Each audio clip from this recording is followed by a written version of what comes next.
Indonesia's government orders a ban on hardline Islamist organizations, including Hizbut Tahrir.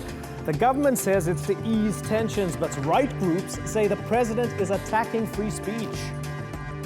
I'm Imran Gupta, and today's newsmaker is Hizbut Tahrir.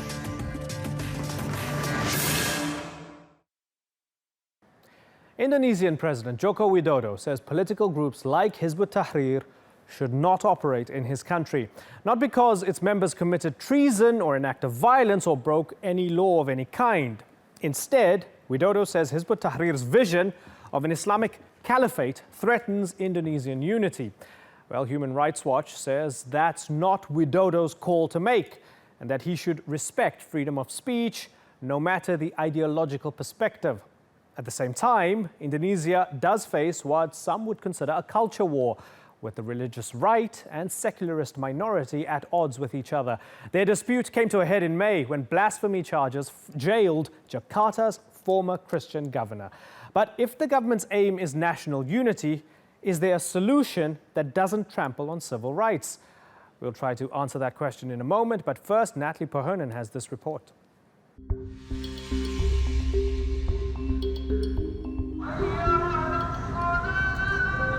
Indonesia is the world's most populous Muslim nation. Its constitution enshrines religious tolerance, but the Indonesian government is under fire.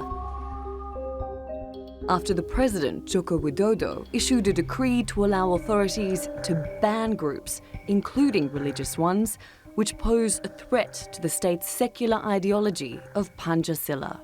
The Security Affairs Minister, Wiranto, says, "This decree is not intended to discredit Islamic organizations or the majority Muslim population of Indonesia." The major religious group in the firing line is Hizbut Tahrir. The Indonesian branch is not listed as a terrorist group. It's considered non-violent. It has long called for the establishment of Islamic law and a caliphate in Indonesia. The government announced its intentions to ban the group in May. A spokeswoman for Hizbut Tahrir, Ifa Nur, said, "Every citizen had the right to organize, and HTI was just delivering Islamic teaching." Supporters and rights groups have both condemned this month's decree. But government backers see it as a countermove to the rising influence of hardline Muslim groups after worsening sectarianism, which was on show during the gubernatorial race in Jakarta. The incumbent Christian governor, Basuki Cahayapurnama, also known as Ahok, was put on trial for blasphemy during the campaign. Mass rallies to protest against Ahok were organised by the previously fringe group Islamic Defenders Front. Supporters of Hizbut Tahrir also took part. Ahok lost that race, was convicted and is now serving a 2-year jail term. The government says it wants to protect national unity, but will this latest move lead to further religious polarisation? And what effect could it have on Jokowi himself in the 2019 presidential elections? Natalie Pohonen, The Newsmakers. Well, let's go to our panel. I'm joined now from Jakarta by Ismail Yusanto. He's the spokesman for Hizbut Tahrir Indonesia. And from London, Afzal Ashraf, a visiting fellow at the Centre of Conflict, Security and Terrorism at Nottingham University. Gentlemen, thank you very much for joining us. Ismail Yusanto, sir, if I can start with you first. Are you a danger to Indonesian unity? No. Well, we are not in a threat of Indonesian unity. Factually, that Hizbut Tahrir has a high commitment to protect Indonesian unity. Hizbut Tahrir only that won the government of Indonesia at the time when they will hold referendum in East Timor, because according to us, this referendum will separate East Timor from Indonesia. It is clear that Hizbut Tahrir has a very high commitment in protecting the Indonesian unity.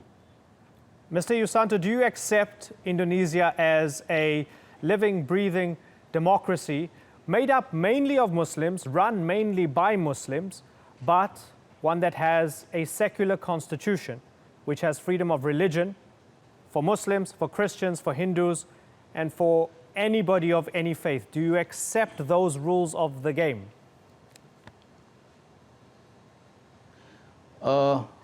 We have no objection. We have no problem with pluralistic society. Pluralistic society is the fact. And Hizbut Tahrir, as Islamic organization, realized that we could not reject or refuse a pluralistic society. But the problem is how we govern the pluralistic or heterogeneous society. Indonesia has a long history with secular government or secular system, either under socialism during old order or capitalistic system during new order. And the fact that all secular system fail to bring our country to the better society, to the better condition. Okay, so that's why we then propose Islam, propose Sharia. Right, okay, so you say proper Sharia. So let me ask you very directly then, sir. Is the end game still a khilafah? Yes. Is it a caliphate which is run by your interpretation of Sharia? Is that still the end game for you? Yes. So of course you can understand why the government feels you want to threaten unity, because you want to replace democracy with khilafah. They look at khilafah, they look at caliphate, they see Baghdadi in Iraq and Syria. They don't want anything that's even remotely close to that. So of course you can understand their fears, can't you, sir? First of all, that it is very important to clarify that khilafah is a part of Islamic teaching. Secondly, that Hizbut Tahrir, not in parallel with Khilafah al-Baghdadi in Syria and Iraq. From the beginning, Hizbut Tahrir criticized the Khilafah Baghdadi. Even one of our senior member in Syria have been kidnapped and then killed by them. So it is very clear that Khilafah Hizbut Tahrir is different from Khilafah al-Baghdadi. And the third is that we need room and time to explain to the people what is the Khilafah and what is the necessity of this country to the Khilafah. Okay. So then how we could explain to the people when the room and the time closed by the government. Okay, and I've heard this argument before. Afzal Ashraf, I wanted to bring you in a little bit later on because I wanted you to first hear what Ismail Yusanto had to say. And he said, of course, this Khilafah that they want, the caliphate, has nothing to do with what Daesh or ISIS is doing, but they still want it anyway in their own way. Does Indonesian democracy have any space for that? And do you think that the government is right in trying to crack down on them? I think the government is right to try and crack down, although I don't think the way they're doing it is right. I think it'll lead to further problems. What we have here in Hizbut Tahrir is an organization which is political in nature, which has been inspired by modern political religions. It's a term that the philosopher Vogelin gave to the modern movements, ideological movements that have decided to replace political systems, and they range from communism to fascism to this form of so-called Islamism. And when you look at their ideology in detail, you see that Islam is just a facade that they have adapted for political purposes. Right. And that's very clearly borne out by one of the answers you've been given. Sure. And I can explain that. Certainly. Yeah. Mr. Ashraf, allow me to come in here. How is it different to somebody having a socialist party and saying, I want a proletarian revolution and I want to upend a secular democracy, I want to bring about a Marxist revolution? if they're not doing any violence right now and their end goal is something different, but they're not actually actively committing violence to subvert democracy. Isn't that a bit of a conundrum? There is a conundrum here for sure, but there is a significant difference. The difference is this, that when you have a socialist revolution or a right-wing revolution, it is purely political. And people join or are influenced on the basis of that ideology. What these so-called Islamist parties do is that they hijack the identity of Islam.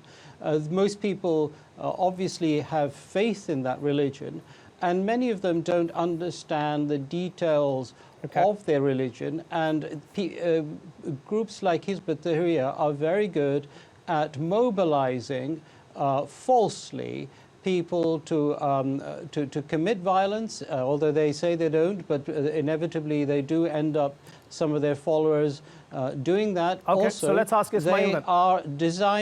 They are designed to subvert democracy and replace it with a non-democratic system. Okay, Ismail Yusanto, are you hijacking Islam? Are you manipulating people? Are you trying to subvert democracy? Those are the claims. No, at all. No, we are Muslim. How could we hijack our religion, ourselves, our religion? The statement is no 0-0. No. We do not hijack Islam. We are Muslim, and we do da'wah, and we bring Islam to the state and society. We have a right and we have a duty to bring our country, our state, to the better condition. The question is, how could we bring the country to the better situation or the better condition after realizing that that capitalism and socialism are failed? So we believe that Islam is only the way to bring our country to the better condition. It is our right and also our duty. We do not hijack Islam. Islam is ours. Okay, well, you're saying Islam is yours, and undoubtedly you are a big organization. I've seen images of hundreds of thousands of people fill up stadia, hundreds of thousands of your supporters, so undoubtedly you're a big organization. However, Mr. Yusanto, there's a bigger organization than you, a bigger Muslim organization than yours in Indonesia, Nahdlatul Ulama, who support the president's move to ban you. They're bigger than you, they have more supporters, they're a bigger umbrella group of the what some might call the mainstream Muslim organizations. They support the president banning you. Tell me why. We should distinguish between Nahdlatul Ulama as a society and Nahdlatul Ulama as a structural organization. We mostly meet in among society member of Nahdlatul Ulama. Nahdlatul Ulama as a cultural Nahdlatul Ulama, and most of them are support us. It is very clear that because they've come out and supported the president's move against you. It's Islamic teaching. They've come out and said the president is right to ban you. Yeah, Nahdlatul Ulama. Yes, this is Nahdlatul Ulama as a structural organization, not cultural society. So that's why I just mentioned we have to distinguish between Nahdlatul Ulama, structural Nahdlatul Ulama, Nahdlatul Ulama structural and Nahdlatul Ulama cultural. Different. Okay, you disagree. Afzal Ashraf, okay. I would like to, Mr. Yusanto, just a second. tell you. Just a second, Mr. Yusanto. I want to bring in Afzal Ashraf, if you'll allow me, because I have to keep this moving on, and my apologies, sir. Let me bring in Afzal Ashraf. Now, we have the president wanting to remove judicial oversight. Now, this is, no matter what you think of Hizbut Tahrir, this is dangerous, wouldn't you agree? Why isn't this good enough for the courts to look at? And if the president moves away judicial oversight in banning people, people harken back to the era of Suharto, and they fear that democracy is going to slip away because in the name of preserving democracy, the president might be trashing their democracy. Is that a fair argument, Afzal Ashraf? It is a fair argument, and it's the sort of argument that groups like Hizbut Tahrir are extremely skillful at exploiting. So I would hugely urge the Indonesian government to look at this. And what they should be doing is confronting this allegation that Hizbut Tahrir are making, that they want to bring Islam into society, that they want to bring Sharia into society. They've already contradicted themselves. They recognize that other people's version of Sharia and Islam is abhorrent. They have avoided accepting the caliphate of al-Baghdadi. Clearly, he is making a claim that he is a caliph. He is making a claim, his people are making a claim that they're running the country according to Sharia, which obviously they're not. So Hizbut Tahrir's version of Sharia is going to be different from other people's version of Sharia. And this whole idea of mixing religion with politics is not going to work. It wasn't the first constitution in Islam, did not mix religion and politics. It did not talk about religion. It was a secular constitution in every sense of the word. Okay. Put different religions, Jews and Muslims, Sure. on the same plane. But then again, we're going down. So the Sure. laws. We're going down territory where. Well, I'm sorry. Certainly. No, we're not going down territory. This is a territory that needs to be confronted. I mean, so there's differing interpretations of what happened 1,400 years ago, right? I mean, you would call it a secular. You would call Medina a secular constitution. Others would say no. The point is that if you mix religion with politics, I'll give it to you in secular terms. Religion does not allow compromise of belief because it's a lack of faith. In politics, you need pragmatism. Right. And that involves compromise. So the two things cannot mix, and that's why you have the problems you have with theological movements. So let me then ask you, Ismail Yusanto, would you accept tens of millions or hundreds of millions of Muslims around the world who consider themselves Muslim, who pray and fast and do all the things Muslims do, but they don't want to live under a khilafah, they don't want to live under a caliphate? Would you accept them as Muslims? Yeah, I think it is normal because we as a Muslim has a long history living not under the caliphate, living under the secular system. It is normal that some of Muslim reject caliphate, even reject Islam, reject Sharia. So the most important is how we have time and room to cultivate them, to educate them, to explain them about Islam, about the necessity Islam bring to the society and state. But are you open to them explaining to you? Are you open to them explaining to you that they are okay with their version of practicing? Are you open to it being a two-way street? Oh yes. That Islam has a big room to bring us in difference, because you know that there are many dispute in practicing Islam, in worship, for instance, in praying, in zakat, in Hajj. So it is clear that Hizbut Tahrir has a clear opinion about the difference, those difference. Afzal Ashraf, very finally, and sir. I would like to. Very briefly, please, sir. Very briefly. I don't want to keep on interrupting you, but very briefly because we're running out of time. Yeah, please give us room and time to explain to the people about Islam. It is fair, and when now Hizbut Tahrir Indonesia will be banned, it is unfair because it means that we have no room to and time to explain, and how then the people know much about us, about Islam, about Sharia. Okay, we got it. Okay, fair enough, sir. I think it is unfair. Okay, Afzal Ashraf, isn't that a decent point in the sense that at the moment they're not conducting any violence, push them underground and things might get worse? Just from that perspective, isn't he making a good point? I think that explaining everybody's version of Islam is a very good point. What I'm saying is that explaining the version of Islam should not correlate with having political power. Because as we've described, and you made a very good point about the problems of going back 1400 years, everybody has a different interpretation. The problem with Hizbut Tahrir is if you look at their ideology, their teachings, they want to use a political process in order to enforce their version of Islam. So they will have a debate until they have enough power, then it'll end without debate. That is the way it always happens with these sort of organizations. And what we've seen with ISIS is the culmination of exactly the same ideology. The only difference is ISIS has used violence overtly.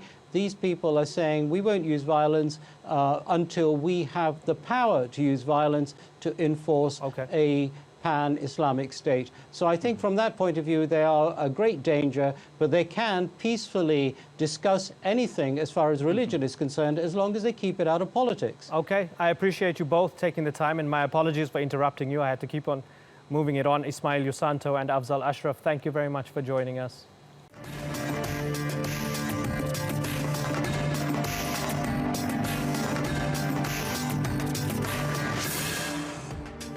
Coming up on the program, China may have just taken a giant leap forward in exerting its influence around the world. And the fallout continues for the Trump administration over its alleged ties with Russia.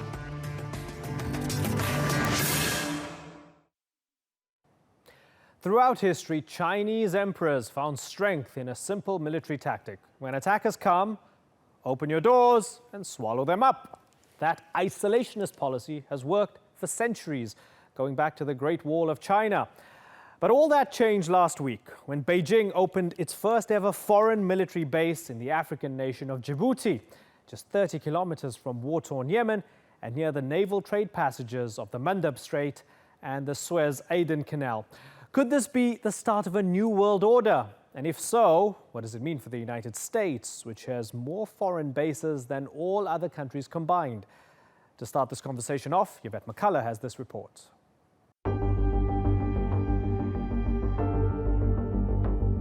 A fleet of Chinese ships en route to the Horn of Africa, on a mission to set up China's first overseas military base in Djibouti. China says the base will be used to support peacekeeping and relief missions. The establishment of the base will help Chinese vessels escort missions in the Gulf of Aden and Somalia, and international obligations such as humanitarian rescue missions. It helps China to continue to make even greater contributions to the peace and stability of Africa and the rest of the world. Construction began on the base last year. Although small, Djibouti is strategically placed, sitting on a busy shipping route and a stable country in an otherwise volatile region. China now joins the ranks of several other nations with military bases in Djibouti, including the US, France and Japan. But China's new base and rapid modernization of its military is raising alarm bells for neighboring countries, particularly India, with concern this base could become another one of China's so-called string of pearls, building up strategic military alliances and sea lanes in the region.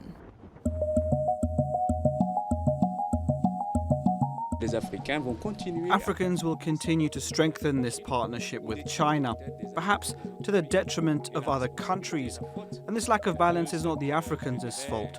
Africans have been waiting for long decades for Europeans and others to come and support them in the development process. And now it's China doing it. China's military base is being seen as the latest move in its mission to project both hard and soft power. As well as military expansion, China has ramped up its investment in Africa in recent years, becoming the continent's largest trading partner and funding major infrastructure projects. In 2015, it pledged to invest $60 billion in Africa's development. Are China's actions in Africa a kind of modern-day colonialism? Or is it simply playing catch-up to other powers and rebalancing strategic military interests? Yvette McCullough, The Newsmakers. Well, to discuss this, I'm joined now by Bill Gertz in Washington, D.C. He's a senior editor at the Washington Free Beacon. And in London, Ibrahim Al-Bakri Niay. He's an African researcher and political observer at the School of Oriental and African Studies. Gentlemen, thank you very much for joining us. Bill, let me begin with you, sir.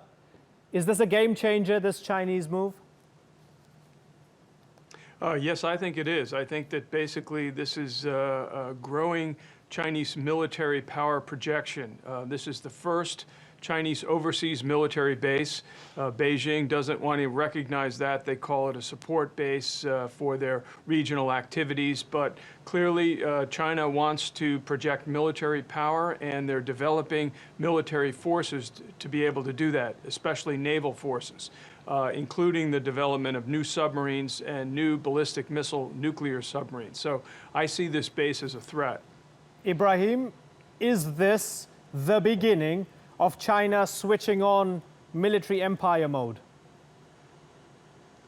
Well, I think that this is the advanced stage of Chinese engagement with Africa, or to a larger extent, the war as a whole.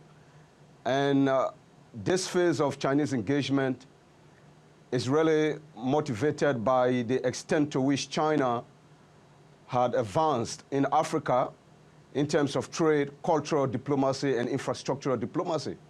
And we've seen patterns of such over the last 50 years that developed countries or permanent members of the UN Security Council that are making advancement in the developing world. They use military, they use foreign aid, they use the economy. So we are not surprised that China is today reaching out with military engagement in Africa. And Ibrahim, as many people ask when it comes to economic engagement or business engagement or China buying farms in Sudan, for example, they always ask the question, is it going to help or harm Africa? So with Djibouti being strategically positioned in the Horn of Africa, is this going to help or harm Djibouti and the region as a whole? Well, it depends on the extent to which the Djiboutian authority respond or accept the Chinese engagement. China today is among the countries with the highest volume of trade with Djibouti, accounting for about $2 billion in input to Djibouti. And so how the Djiboutian authority respond to the Chinese engagement in terms of the economy and even the military base, which is about 100 million a year.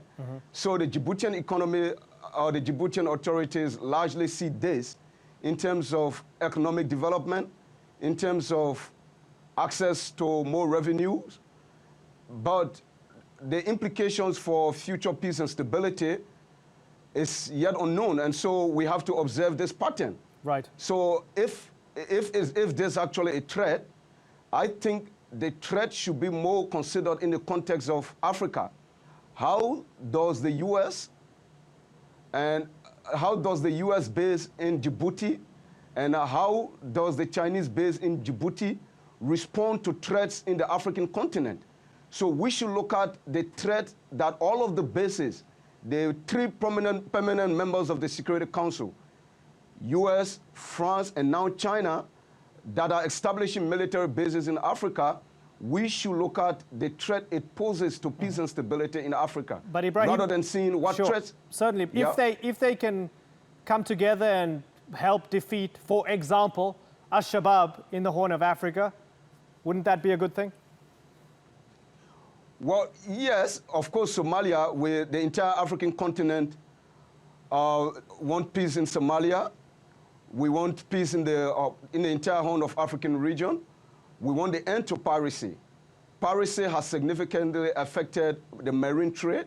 And so if the world forces that are emerging in Djibouti, if they can work together to support the Somali authority, the Kenyan authority, and the Ethiopian authority to defeat Al-Shabaab, to end piracy, then we'll be talking about a new engagement in international affairs, rather than the continuous exploitation of African resources and the continual engagement of African leaders on the basis of inferiority and superiority from world leaders. So we look forward to more African interest in these engagements rather than what interest it serves for the US or what interest it serves for China. And the greater African interest is in the interest of the entire world and the United Nations. Somalia has been a major threat. I mean, let me say Al-Shabaab has been a major threat to the entire piece of the East African region. And so if the world powers can succeed in supporting the local authorities in Somalia, Ethiopia, and Kenya to defeat Al-Shabaab, then we can say the engagement is positive. But for now, it is largely couched in the interest of these world powers. Okay, Bill Gertz, this Chinese military base, just a few miles away from Camp Lemonnier, the US base, is that an opportunity to work together, or is the United States freaking out that this is a big threat just a few miles away? Yeah, we've had congressional testimony here in Washington from some military leaders who have said that the base poses a security threat to the U.S., mainly from intelligence gathering. But I think the bigger strategic picture is that this base is located in a very strategic place along the Red Sea near the Bab el-Mandab, which is a strategic choke point which sees large amounts of oil shipping pass through there. And the concern is right now, the Iranians are seeking hegemony in the region and ultimately want to encircle and take over Saudi Arabia. And there are fears that this Chinese military base in Djibouti could be used by the Iranians as part of their effort. We've seen the Iranians threaten the Strait of Hormuz and the Persian Gulf. They're supporting the Houthi rebels in Yemen to destabilize the southern part of the Arabian Peninsula. And China has been working with a lot of rogue states. North Korea and Iran are the main ones. And so that's raised strategic concerns about this base in Djibouti. Yeah, so Ibrahim, is Djibouti really a hostage to its geography? Because, you know, it's at a crossing point between Africa, Europe, the Middle East, and Asia. Might it find itself drawn into a great game, or rather all these major players drawn into their territory, playing a big geopolitical game, and what will that mean for the region? Well, Djibouti is very strategic. Through Djibouti, you have access to the Red Sea, the Mediterranean Sea, the Gulf of Aden, and you have access to the Middle East, about 20 miles away from Yemen. And of course, Djibouti is in mainland Africa, so it is very strategic. And this is exactly why all of the permanent members of the UN Security Council, except for now, the 3 permanent members I keep talking about, they are all establishing bases. First, they all come with the argument that they want to protect the trade routes. But my concern is about the internal peace and stability of the African continent. If you use Djibouti as a base for superpower diplomacy or superpower engagements with each other, then we feel threatened on the continent of Africa.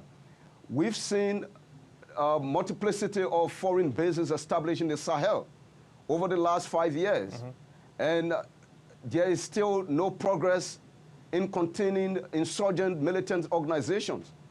Okay, in northern Nigeria, the Nigerian authorities have significantly reduced the advancement of Boko Haram. But Libya is still very unstable. Mali, northern Mali is still very unstable. So these superpowers have to work together in this region.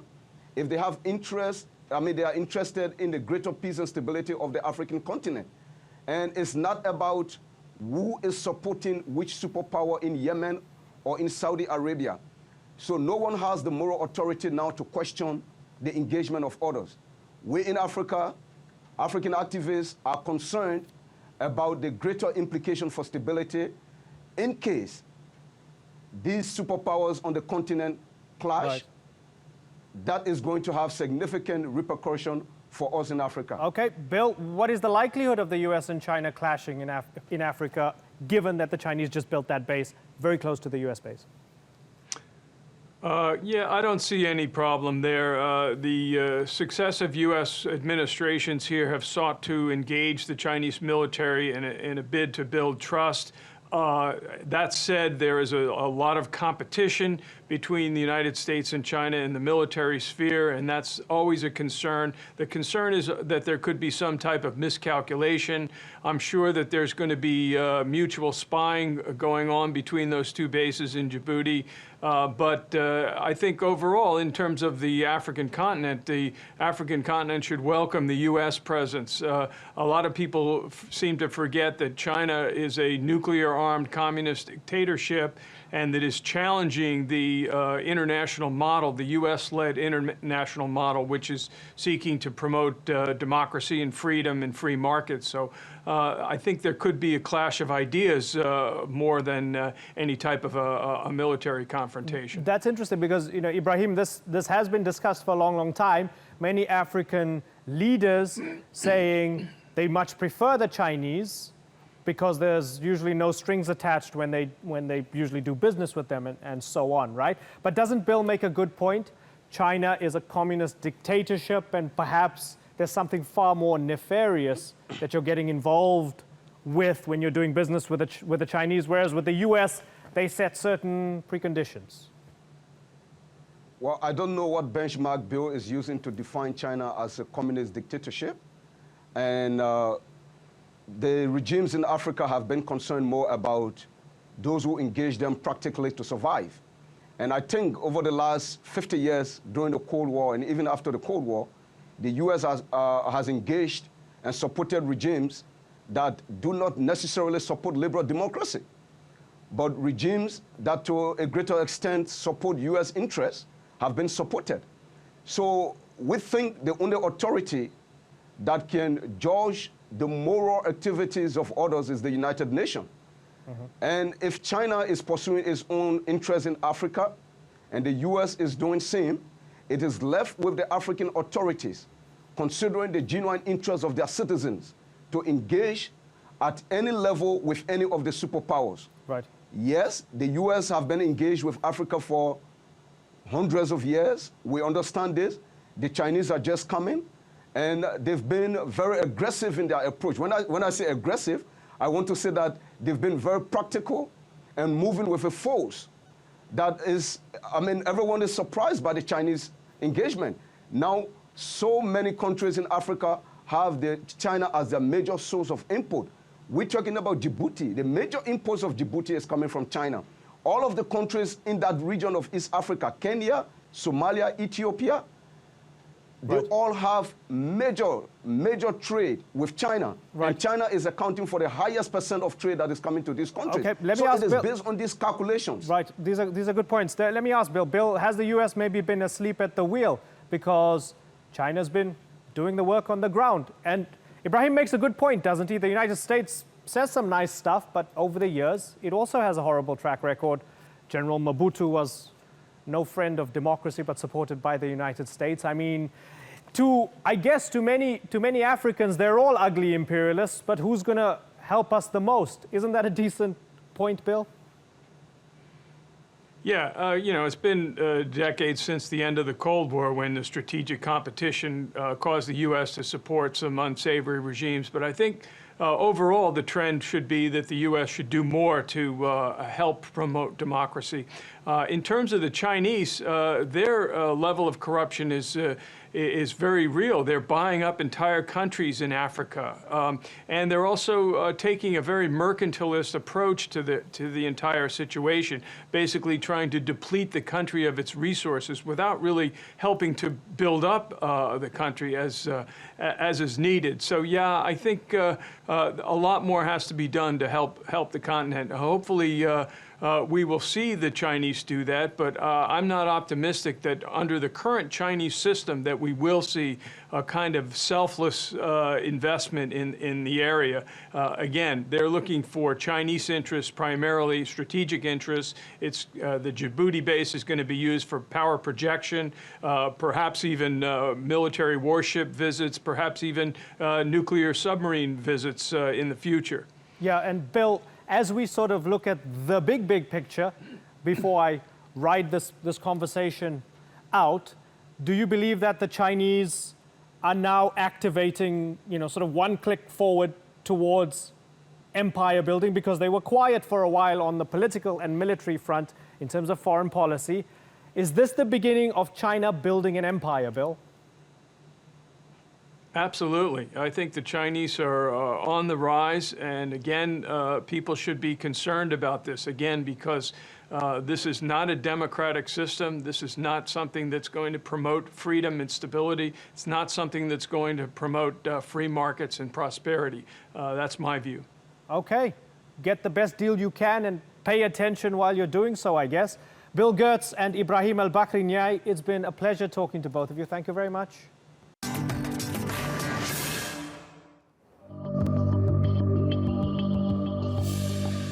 It was such a nothing. There was nothing to tell. I mean, I wouldn't have even remembered it until you start scouring through the stuff. It was literally just a wasted 20 minutes, which was a shame. After months of denials from the White House, newspaper reporters forced Donald Trump Jr.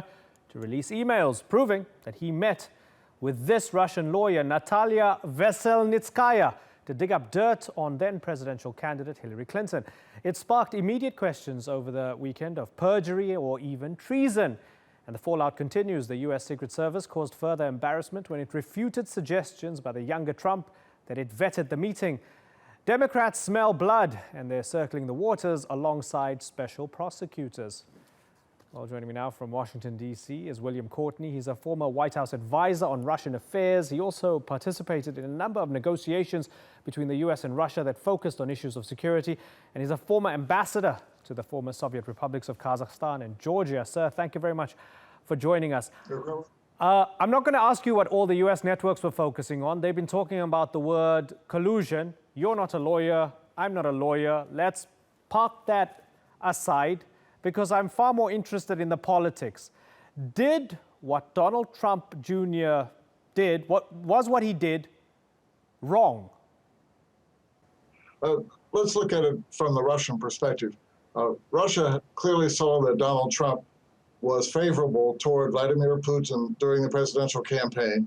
After he became the logical Republican candidate, it was more important for Russia to reach out to Trump to see what kind of possible activity, cooperation might be possible. Clearly, the Kremlin, both in its public statements and its election interference, clearly was in favor of Donald Trump. But the Kremlin probably wanted to know, is there more that they could do? So clearly, sir, the Russians had an agenda. They reached out. How should he have responded properly? Well, the Russians would have known that interfering in U.S. elections is something that's illegal in the United States. So to some extent, they wanted to be very careful about it. They didn't want to have a Russian government official reach out. Certainly, they wanted to use somebody who would be deniable. And so the lawyer, Natalia Veselnitskaya, was a lawyer who's clearly been associated with Kremlin causes in the past. For example, she's lobbied against the Magnitsky Act, a U.S. congressional act that imposes sanctions because of Russian human rights violations. The Kremlin wanted to use someone who was deniable like that to reach out to test the Trump campaign to see whether they might be willing to cooperate in some way. How about former Soviet counterintelligence official Rinat Akhmetshin? Is he also deniable? He is a lobbyist. He's a Russian and American citizen, dual citizen, operating here in Washington. He is deniable in a sense. He's not a Russian government official, at least in a declared sense, but he's been lobbying on behalf of Russian government causes for a long time. So both Veselnitskaya and Akhmetshin have ties to the Russian government, but neither is a government official, at least in a declared sense. Okay, so from your first few answers, you've sort of made it clear that it's your opinion that Russia intended to meddle in some way in the election, right? Maybe they were fishing. Right. It's quite clear that Russia did intend to meddle.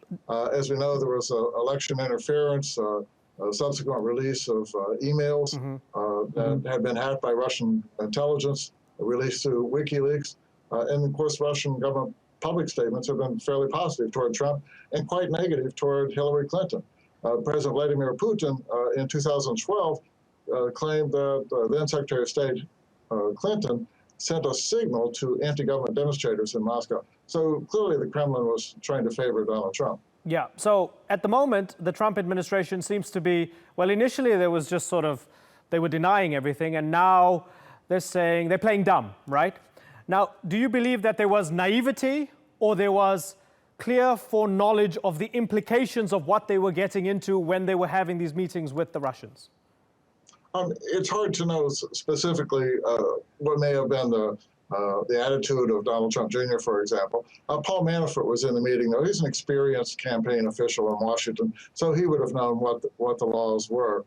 The Russians, nonetheless, decided to take the risk of trying to have this conversation. Perhaps their main goal was trying to figure out, is there anything more they could do to help Donald Trump?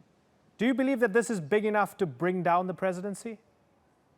It's just too soon to speculate on anything like that. What is clear is that the Kremlin, while it tried to help Donald Trump in the election, there's been such a strong blowback from U.S. Congress and others that the Kremlin has probably, through its actions, done a lot of damage to potential U.S.-Russian cooperation. So with that in mind, did Putin make a mistake? Yes, I think this clearly is a big mistake.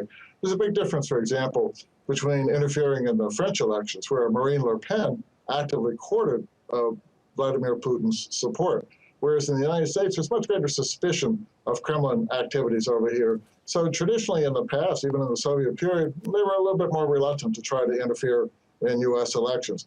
Putin took a risk that turned out to have been an excessive risk, and there's been a lot of political cost to Russia and to U.S.-Russian relations as a result. Having been at the table in the past, tell me what goes on behind the scenes now, because there seems to be a split personality here. You have all these multiple arms of government freaking out at the possibility that Russia tried to meddle, might have meddled, and that the candidate might have sort of been involved with the Russians in trying to get dirt on the other candidate, and they might have actually, helped him to the post. You have that. You have the White House who's in denial, and then they're saying, it means nothing. It was nothing. We were just looking for a little bit of dirt on the opposition, or we were just scouting the opposition. With all of that in mind, what's going on behind the scenes in terms of U.S.-Russia relations right now? Well, a key issue in this was, what was the Kremlin trying to achieve in the meetings with Veselnitskaya and Akhmedchin with Donald Trump Jr., Paul Manafort, and Jared Kushner? Was the Russian goal just to show that they were willing to cooperate, to try to be helpful in a general sense? Or were the documents that Veselnitskaya apparently turned over to Donald Trump Jr., were those documents going further? For example, were the Kremlin representatives, were they trying to see whether the Trump campaign might have a reaction to other activities that the Kremlin was doing? For example, did the Russians preview to them that they might be releasing thousands of Hillary Clinton emails through WikiLeaks, which happened later? So it's a little bit unclear, but the Kremlin clearly had some important purposes in mind in taking the risk of having this kind of meeting. Yeah, let's have a little listen to what Nancy Pelosi had to say very recently, and I'll get your comment off the back of that. Have a listen to this. It is important that we see all electronic communication, whether it's direct messaging, Twitter, email, text, whatever it happens to be, among the members of the Trump family and within the Trump administration. Did he convey that message, the spirit of that message to the president? The American people have a right to know. Now, Ambassador Courtney, from a political perspective, the Democrats smell blood. This is manna from heaven for them. Putting that aside, is Nancy Pelosi asking the right question in terms of the national security of the United States and the questions that all Americans need answered? Well, the key question is, what was the Kremlin purpose in having this meeting? Did the Kremlin think that it would be worthwhile to try to have some kind of cooperation with the Trump campaign? Clearly, the fact that Donald Trump Jr. accepted the meeting sent a positive sign to the Kremlin that campaign was perhaps open to some kind of conversation. But it still is not yet clear what the Kremlin full purpose was in reaching out like this. Was it to preview the release of the Clinton emails, or was there some other purpose? That's still unknown. Ambassador William Courtney, it's been good to talk to you. Thank you very much.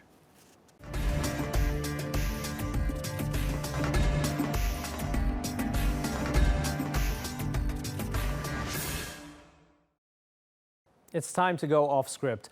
Donald Trump's addicted to Twitter. He's used it to get ratings, affect narratives, set the agenda, deflect from the agenda. The US president, like a true Twitter user, makes good use of the block button. Did you know that some Americans are actually suing him for blocking them? Citizens like Joe Papp are taking the president to court. They say he's violating the First Amendment, which in the US Constitution guarantees their right to free speech.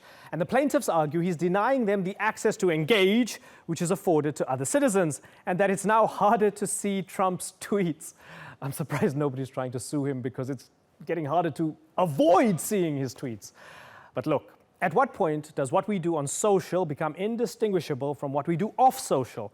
This lawsuit will just be the latest example of the law needing to play catch up with our new tools, and it invariably will. So I have a suggestion.